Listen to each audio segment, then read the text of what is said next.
and welcome back to my channel. If you're new here, hi, my name is Haley and you're watching Between the Pages. I have a book review for you today, and that is Prince of the Arena. I will have to pop up something right here because it is actually in the back of this one, so it's only like 150 pages. It's a novella. It tells the story of how Farron and Dayton, which Farron is the autumn prince, Dayton is the summer prince, got together and fell in love. Because prior to Bonded by Thorns, they are already in like a, I guess you could kind of call it a committed relationship, but like Dayton still sleeps with like whoever he wants to. So I guess they're more like friends with benefits, I guess technically. But yeah, I don't have a lot to say about this because like I said, it's only 150 pages. So there's not a lot in it, but it does start very interesting because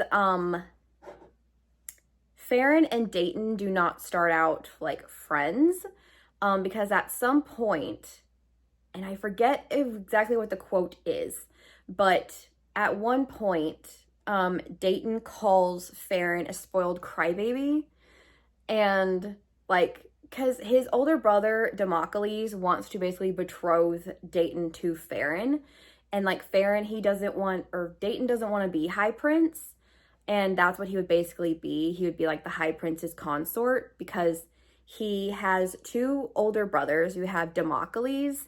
I want to call him Damocles.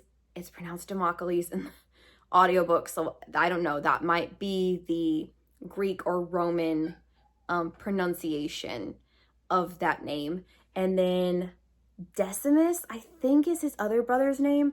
So he's got like two people in front of him for the throne, and he's the third. And then he ends up having a baby sister named Delphia. So he's basically third in line for the throne. So he's like, I don't want to be High Prince. I don't want that responsibility. I mean, obviously he ends up becoming High Prince. I don't know how.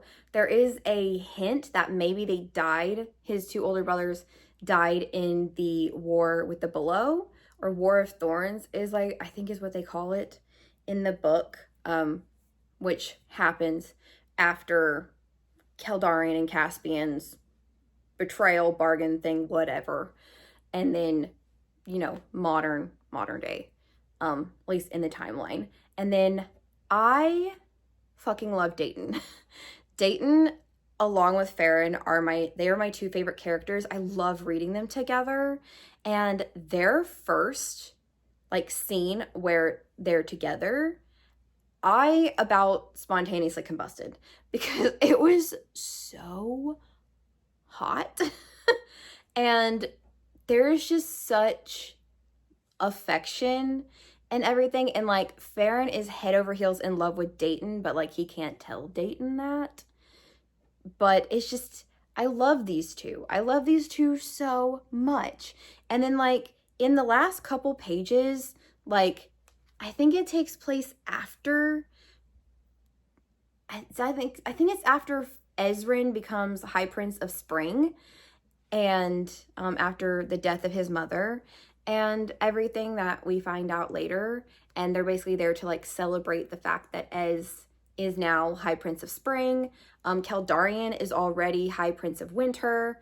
Like I said, I think Farron is now High Prince of Autumn, and Dayton is still like the third in line for the throne of Summer.